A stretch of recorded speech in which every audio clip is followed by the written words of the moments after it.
अस्सलाम वालेकुम स्टूडेंट्स, कैसे हैं आप सब लोग। अल्लाह पाक से आपकी बख़ैर आफ़ियत ज़िंदगी की, सेहत और तंदुरुस्ती वाली ज़िंदगी की, सुकून वाली ज़िंदगी की दुआ करती हूँ। जी, हम एक्सरसाइज शुरू कर चुके हैं और यूनिट 2 हमारा कंप्लीट हो चुका है। आज हमने 2.2 question differentiation between the following points को सॉल्व करना है। आप यहाँ देख रहे हैं ये 2.2 हमने स्टार्ट करना है और हमारा जो एनसर्कल वाला पोर्शन है वो हो चुका है।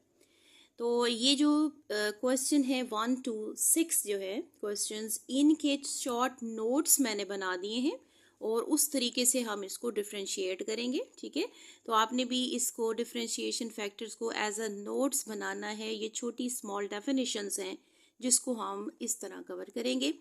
क्वेश्चन नंबर 1, पॉइंट नंबर 1 ये है कि सेक्सुअल रिप्रोडक्शन और ए सेक्सुअल रिप्रोडक्शन में क्या डिफरेंस है। तो मैंने इसके नोट्स जो है ना वो कवर किए हैं। तो सबसे पहले आप देखें कि मैंने इन पॉइंट्स को किस तरह लिखा हुआ है। ये डिफरेंशिएशन है sexual and asexual reproduction. तो डेफिनेशन में आप लिखेंगे the type of reproduction in which male and the female gametes fuse to produce an organism. ठीक है जी, जो आपको पता है ये प्रोसेस होता है जिसमें फीमेल और मेल गैमेट या स्पर्म सेल्स आपस में फ्यूज करके आगे जाइगोट और फिर फर्दर जाइगोट जिस वक्त डेवलपमेंट स्टेजेस में जाता है तो कंप्लीट ऑर्गेनिज्म प्रोड्यूस करता है। इस प्रोसेस को सेक्सुअल रिप्रोडक्शन कहते हैं। इसकी ऑल्टरनेट जो आप इसमें डेफिनेशन यूज कर सकते हैं वो यही है कि फ्यूजन ऑफ स्पर्म सेल्स। ठीक है, स्पर्म सेल्स का फ्यूज होना किसी भी ओवा या एग के साथ, fusion of sperm cells with the ova और egg to form the zygote, ये कहलाएगी सेक्सुअल रिप्रोडक्शन। इसके बाद देखें ए सेक्सुअल रिप्रोडक्शन के मैंने नोट्स बनाए हुए हैं। ए सेक्सुअल रिप्रोडक्शन वेजिटेटिव रिप्रोडक्शन भी कहलाती है। इसमें हमने नेचुरल प्रोसेसेस, प्रोपगेशन और आर्टिफिशियल दोनों स्टडी किए हैं।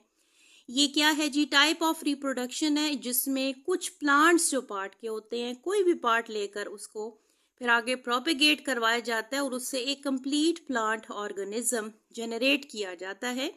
तो it is the type of reproduction in which parts of the plants like roots, stems या leaves इनको ग्रो करवाया जाएगा और ये complete plant body, new plant body बनाएंगे।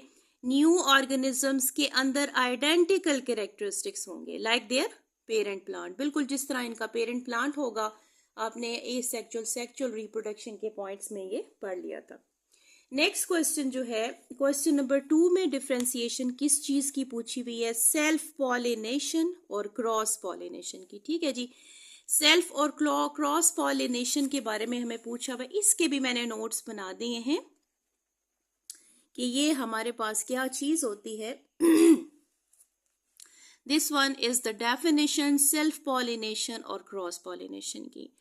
अच्छा जी, इसको मैंने आपको नोट्स की सूरत में जब मैंने आपको लेक्चर कवर करवाया था तो मैंने आपको ये समझा दिया था कि basically pollination transfer of pollen grains है जो कि किसी भी फ्लावर के स्टेमन से निकलते हैं और वो फीमेल पार्ट के ऊपर, रिप्रोडक्टिव पार्ट के ऊपर फॉल करते हैं। अगर इस टाइप की पॉलिनेशन हो रही हो जिसमें पोलन ग्रेन्स किसी स्टेमन से किसी भी स्टिग्मा ऑफ द कार्पर पर फॉल हो और वो एक ही फ्लावर के ऊपर फॉल हो रहे हो, मीन्स कि उसके एक फ्लावर के स्टेमन से निकलें और उसी फ्लावर के रिप्रोडक्टिव फीमेल रिप्रोडक्टिव पार्ट के ऊपर फॉल हो जाएं जो कि स्टिग्मा, स्टाइल और ओवरी है, तो इस टाइप की पॉलिनेशन को सेल्फ पॉलिनेशन कहेंगे। ठीक है, सेम फ्लावर पर जो हो रही है।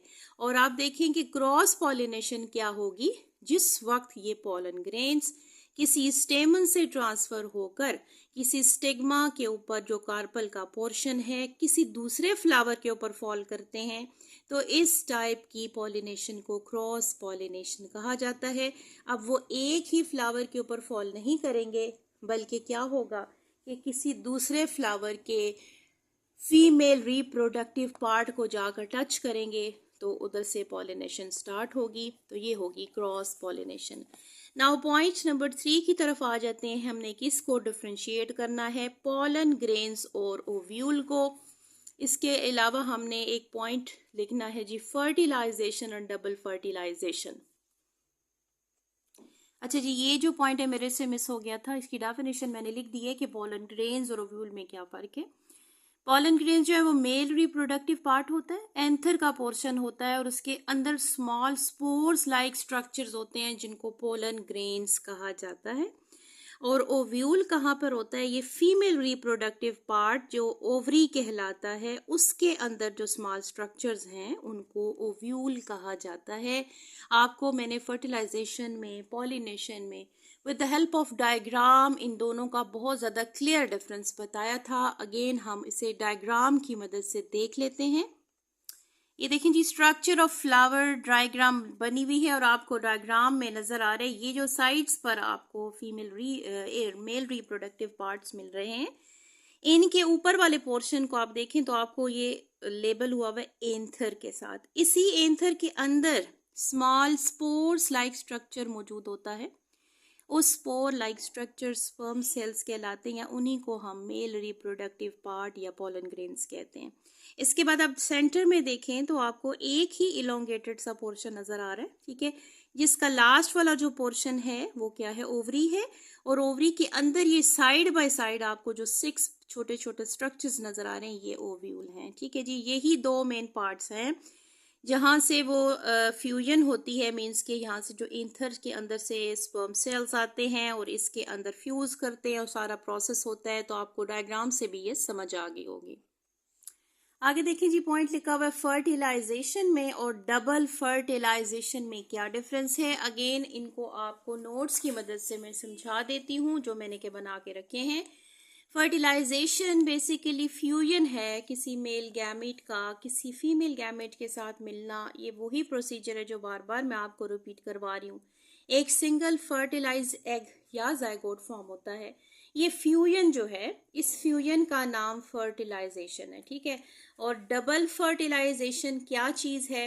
नाम से इंडिकेट है, यहाँ 2 एट अ टाइम जो एग्स हैं, स्पर्म सेल्स हैं, वो आएंगे और उन दोनों स्पर्म सेल्स में से एक पोलन ट्यूब के अंदर जिस वक्त इंटर होगा तो एक पोलर न्यूक्लियाई के साथ फ्यूज हो जाएगा, जबकि जो दूसरा है वो एग के साथ फ्यूज होकर जायगोट बनाएगा। एट अ टाइम चूंकि 2 स्पर्म सेल्स इन्वॉल्व हैं तो इस प्रोसीजर को हम क्या कहते हैं जी? इस प्रोसीजर को हम डबल फर्टिलाइजेशन कहते हैं। ये देखें डायग्राम से मैं अगेन आपको एक्सप्लेन कर देती हूँ। ये जो आपको ओव्यूल्स का पोर्शन नजर आ रहा है, यहाँ पर 2 स्पर्म सेल्स आए हैं।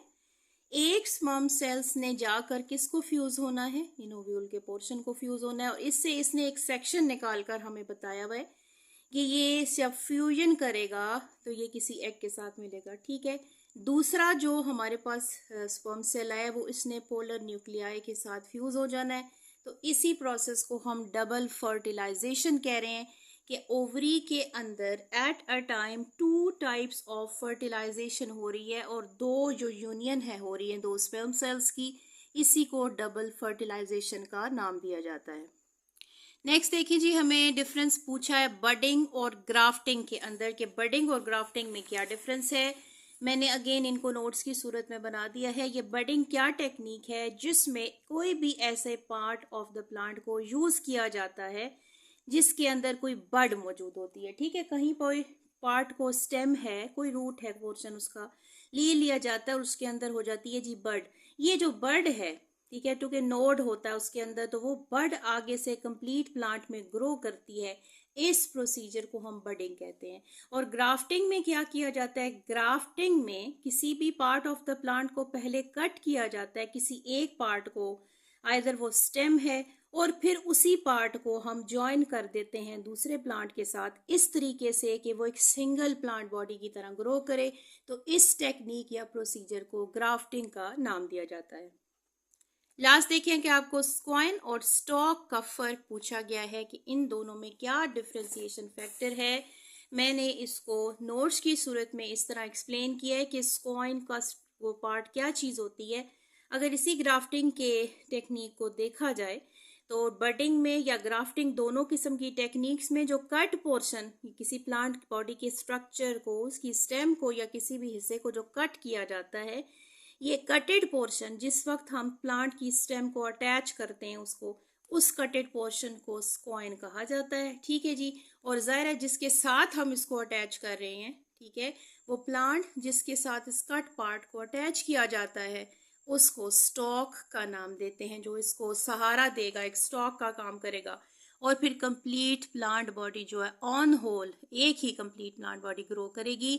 ये थे डिफ्रेंसिएशन फैक्टर्स। ठीक है, आज के लेक्चर से इतना ही। मैंने आपको एक एक पॉइंट की सूरत में ये तमाम क्लियर कर दिया है, लेकिन अगर इसके अलावा आपको फिर भी किसी किस्म की कोई क्यूरी है तो आप मुझे कमेंट सेक्शन में पूछ सकते हैं। आज के लेक्चर से इतना ही। नेक्स्ट का क्वेश्चन हम इसके बाद सॉल्व करेंगे, जो शॉर्ट क्वेश्चन आंसर्स हैं इसी एक्सरसाइज के लिए। तब तक के लिए आपसे इजाज़त चाहूँगी। अल्लाह हाफिज़।